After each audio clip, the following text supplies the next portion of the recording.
Hello Europe! Today we've got quite an impressive lineup. We'll be interviewing some of the most iconic names from the UK drag scene. A few weeks ago, Eurodrag TV aired a very controversial episode where Ricky Rebel, a gay influencer, revealed his support for Donald Trump. Now, we found this hard to understand, so we have invited Asifa Lahore, who is one of the world's leading trans rights activists, to explain why it's just not okay to be LGBTQI+ and support someone such as Trump. And moving our focus towards the world of entertainment, we'll be reviewing Canada's Drag Race Episode 2 with our very special guest, me the drag queen. Welcome to Dyslexia's After Party!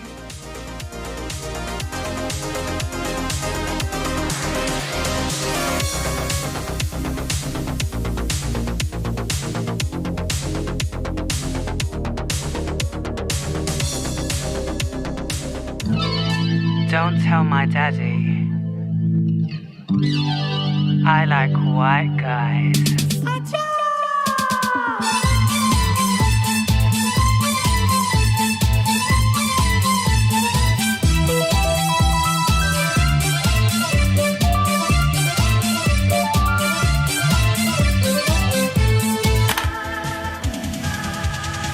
Where have all the good men gone, and where are all the gods?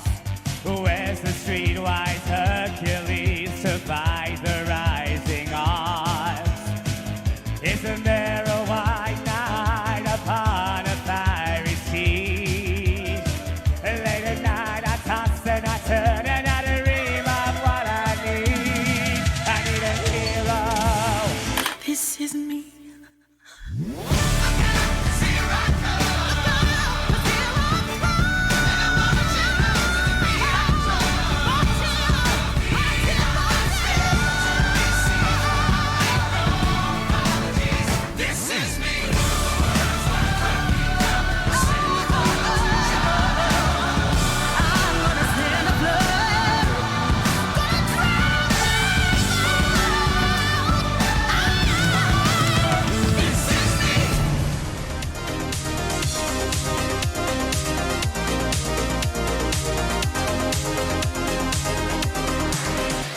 But before all that, let's meet our co-host for today. She is the creator of Eurodrag.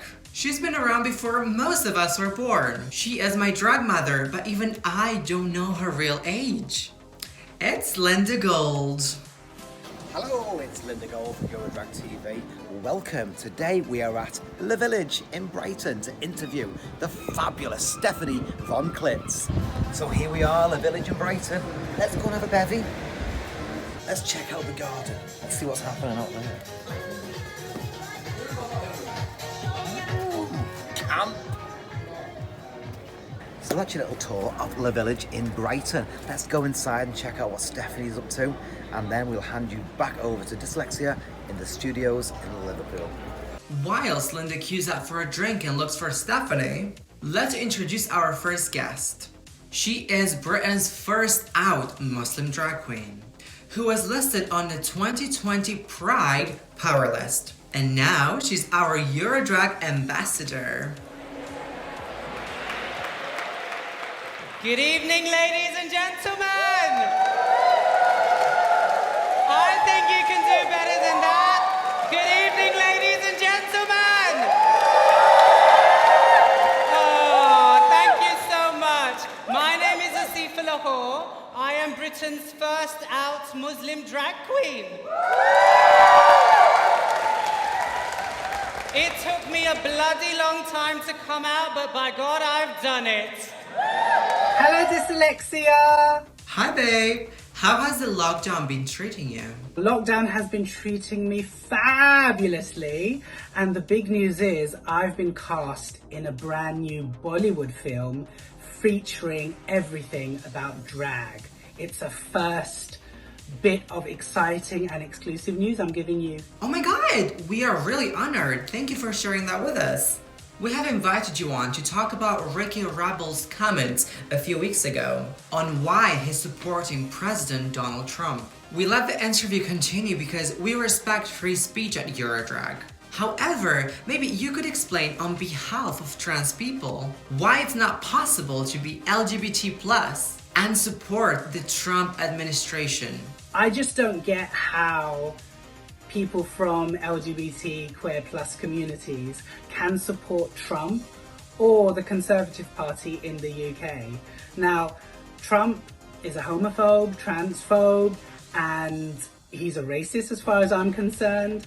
And for anyone, you know, who is of colour, a person of colour, or anyone from the queer communities, I can't see how, being from the communities that you are, how can you politically support a right-wing, in many ways fascist, president? Like, why? It just boggles me. Also, I don't get people in Britain voting en masse, especially LGBT queer people and people of colour, voting en masse for the Conservative Party and giving them a landslide in December's election. Like, why would you do that? The Conservative Party has a homophobic past when it comes to law. It's just about to pass a very transphobic law that is being headed by Liz Truss, the so-called Equalities Minister. And it's going to take trans rights back decades in the UK, I think. So I just personally don't get why LGBT plus communities would support conservative policies. It feels good to hear this from a liberal perspective. You have recently become Eurodrag's ambassador because you represent everything that Eurodrag is. But why, in your opinion, has society taken so long to include trans people, drag kings, AFAB queens, and non-gender conforming in competitions such as Drag Race and Drag Idol? Whoop, whoop, whoop. Yes, I am the brand new ambassador for Eurodrag TV. Thank you so much. I think, look, it's taken so long for AFAB queens, for transgender queens, for drag kings, for all like different types of drag to be acknowledged. And I think, you know, Eurodrag TV obviously is leading the call for diversity and inclusion. I don't think, you know, we should get complacent though. I think there's a long way to go. I'd love to see more diversity on the international franchise of Drag Race. And, you know, when it comes to like local competitions like Drag Idol, I think Drag Idol is, you know, I made my name from Drag Idol when I competed in 2011 and 2012. And as the years have gone on, so many more diverse acts have come through. And I just look forward, you know, if the days of mainstream drag is out there and will flourish, I just say bring it on. Moving on to the show on everybody's lips, Canada's Drag Race. Now, I know you haven't seen the second episode yet, so I won't spoil that for you. But what did you think of the first episode? I absolutely loved the first episode of Canada's Drag Race. In particular, I was so happy to see a brown queen, a queen of South Asian heritage, Priyanka, be the first really to enter the workroom of Canada's Drag Race. I love the vibe. I love the fact that there's three different hosts. I like the fact that each host has equal say in who stays and who goes. I love the fact that the guest judge walks the runway. I think it's just such a brand new way of revitalizing, I think, the franchise. Priyanka's my favorite so far. Like, she is so fun and so crazy. What are your thoughts on Drag Race being expanded across the world? I say the more the merrier, because we shouldn't forget our history. As a community, the LGBT plus community has been starved for LGBT content. And when I mean content, I mean regular content for decades. Yes, we've had shows like, in the UK, we've had Queer as Folk, we've had, you know, other shows that have, you know, LGBT characters, for instance. But to have a show that is full on, unapologetically gay, unapologetically queer, you know, around the world, and have it, you know, all year, all round. Let's commend that. So I say the more versions, the merrier. Thank you so much for coming on the show, Asifa. You've been fabulous. Now it's time to welcome back Linda. Hopefully, she's still sober. Welcome to Eurodrag TV. I'm Linda Gold and we're actually on location today in Brighton at our Eurodrag venue, Le Village, with the fabulous Stephanie Von Clitz. Hello. Well, can we call you Stephanie when you're not in drag? Wow. I mean, Stephen for now. Stephen. But Stephanie Von Clitz normally. You've been called worse things, haven't you, love? Yeah, it's true. Now, you've been around the block a few years. Like you, yeah. Where did we first meet? Was it the Green Green Carnation? Carnation in London, yeah. It's not there, God rest its soul. I know. But had you done drag before Drag Idol? I went out a couple of times in Soho with my old flatmate, just like dressed up around here and there. But not working in drag? No. Oh my God, no. So yeah, and that kind of all went from there. So was Drag Idol your first time on stage? Yeah. That is incredible. I mean, I did plays when I was younger and stuff. Yeah. But in drag, my first time ever doing drag. We have people in Eurodrag who would just say, well, I can't enter the competition, I've never been on a stage. Well, what advice would you give to those people? The best advice I was always given is to remember where you started.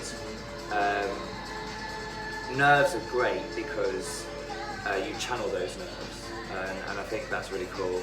And yeah, always just work hard, be humble, and just enjoy. So when you first did Drag Idol, was you actually singing then, or was that a lip sync? No, that was singing. That was singing. What did you find going up against lip syncers and comedians and singers? Do you find that you have to be able to sing to be a drag queen? No, God no. Like, there's plenty of people that don't rely on the singing part. There's a lot of comedians. Obviously, it's not just about the singing. So, what drag queens do you respect and admire? oh, now you put me on the spot. They'll be watching. We'll tag them in this video. Oh gosh. Obviously Bet Ritz, because she started me off. Oh, blimey. Throw a RuPaul queen in there. Your favourite RuPaul queen. There must be one. I don't really watch her. Yeah. You're not a Bianca fan? Oh no, she's amazing actually. Okay, Bianca's so we'll put unreal. Bianca in there with Bet I Ritz. saw her Jester the tour. That was really good. Very good. Dave Lynn. Oh yeah, Dave. Always been really helpful, really supportive. Love Miss Jason as well. Oh, it's so hard to think. There's so many. There's just too many. There's Well, so we many. got 4 out of them anyway. There's so many amazing people. So if you could say to any of our viewers who are thinking about moving to Brighton, and why wouldn't they, because it's fabulous, what would be your sales pitch to get people to come here?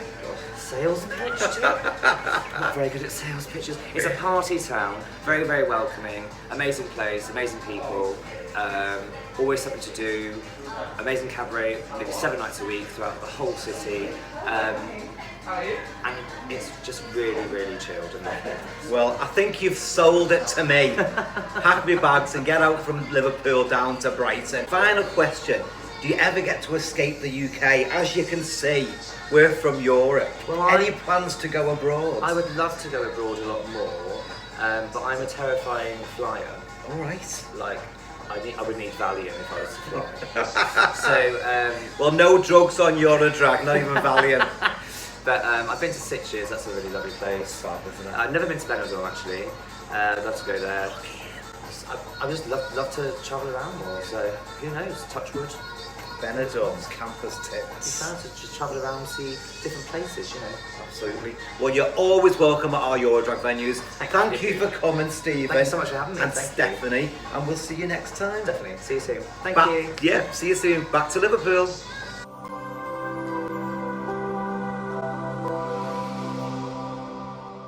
Our next guest has sprung to fame from the TV show Drag Queens of London. Since then, she made her mark as owner of iconic LGBT venue, Her Upstairs. But right now, she's most famous for changing her name. Let's find out why. Hi, my name's Meth, and I'm the mistress and queen of the surreal and bizarre. Meth is a kind of conglomerate of a lot of inspirations over the years. I like the dark side, the weird side of fashion and looks. I used to be a terrible teenage goth when I was younger, and then I grew up into this.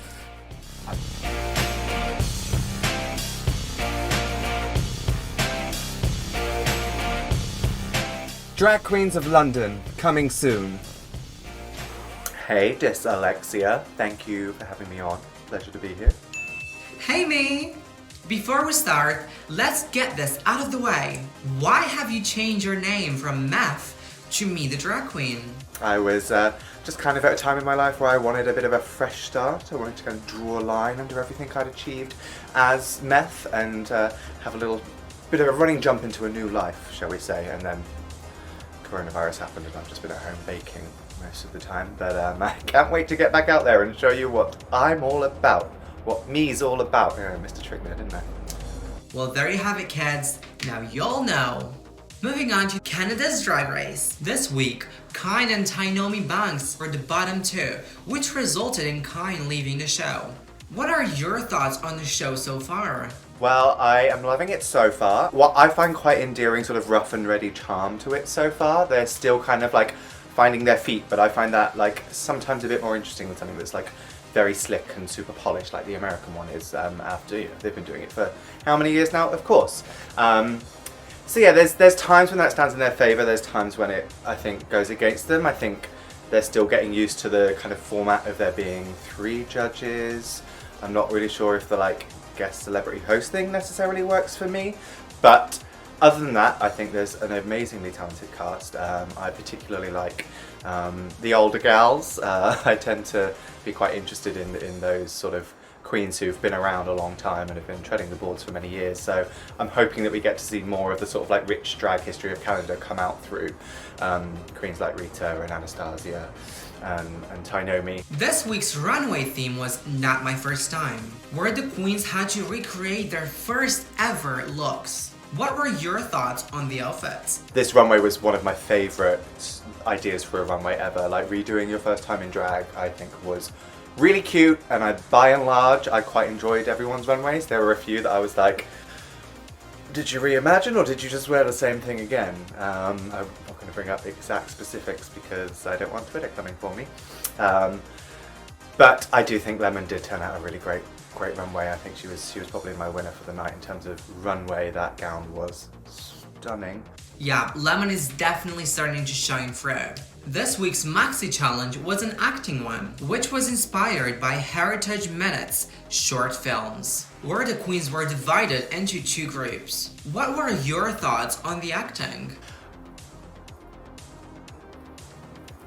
Yeah, it was okay. It was fine. It's hit or miss with acting challenges, isn't it? Sometimes I think sometimes the writing doesn't really go in their favour, and there was some bits of the writing in this one that I didn't particularly enjoy, and I personally couldn't think what I would do to lift it up. So sorry to the writers of Canada's Drag Race. I think you need to step your game up when it comes to the acting challenges. Last but not least, do you have a favourite contestant so far? My favourite so far is a tie between Rita Baga and Jimbo. I'm loving the history that we're getting from Rita. I personally, I think she should have been in the top this week. She was my winner. I thought she was really funny in the acting challenge. And Jimbo, I mean, who doesn't love the weirdos? Like the ones that just come in and freak you out and you never know what you're gonna get. Adore them. But I'm equally like really interested in Anastasia and Tynomi at the moment. So I'm glad Tynomi survived the lip sync and stayed. I'm not mad about Kayn going home. She personally doesn't do an awful lot for me with her drag. I'm sure she's lovely, I'm sure she's great, but I didn't get an awful lot from her from what we've seen in these past 2 episodes, so I'm not sad that she's gone home. So.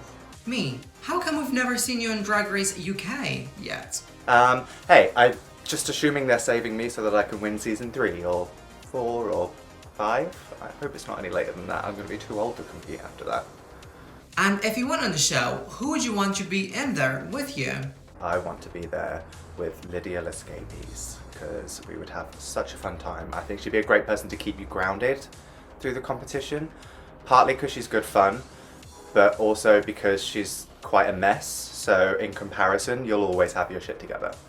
Out of all the thousands of drag queens in the UK, why do you think you've been so successful even without RuPaul's Drag Race? What is the secret? And what advice would you give to the Eurodrag contestants of season 2 to become as successful as you without having to rely on Drag Race? I mean, look, honestly, Drag Race isn't the be all and end all of making a career. It's certainly been a big part of me making my career. Like, I ain't gonna lie, part of my name and notoriety came from being one of the first people to ever produce shows in the UK with the Drag Race girls. So, you know, there are ways of using Drag Race that doesn't necessarily involve being on them, but it's kind of a hard game to get into now, seeing as they're, you know, selling out Wembley and the Palladium and doing huge international tours. But my advice to anyone new coming into drag, so to any of your contestants coming up in season 2, is to be as authentic to yourself as possible. I think too often we peddle the idea of originality, which people get hung up at. Because I think it's next to impossible to be original these days. It's already been done. So authentic, I think, is the most important thing. What is, you know, honestly, truthfully, the drag that you want to make. And you'll find that by trying out anything and everything. Like, if you haven't at some point sung live, lip-synced, given burlesque a go, tried to do some stand-up comedy, like, do photo shoots, try and make videos, have a go at everything that a drag artist can possibly do, and learn from each of those different fields how to, you know, become the best drag performer that you are. Even if you ignore all of those things and only focus on one, you know, style in the end. Give everything a go at least once, so then you can say you've tried it and you'd rather not. Thank you for that. What have you got planned for the future? As of this moment in time, I'm not in any digital drag shows. I did a couple near the beginning of lockdown, and I had fun, but I've kind of decided I don't think digital content is quite for me. However, saying that, I am working with an amazing artist, Jake Elwes, who is an artist that works with artificial intelligence, and we are collaborating on a new upcoming project that will be hopefully coming out in various drips and drabs over the next couple of months, where we are looking at how AI and drag can work together. So we might finally see a drag queen with intelligence, even if it is artificial. Sounds exciting! Thank you so much for coming on the show. It's been such a pleasure talking to you, and hopefully see you soon in person. We'll see you next week on this Alexia's After Party.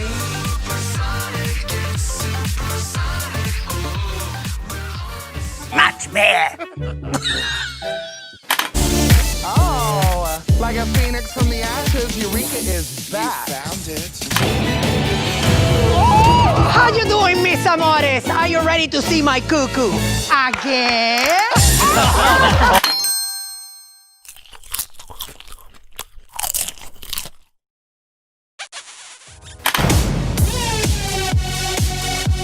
All talk and no play makes Rock of a crazy bitch.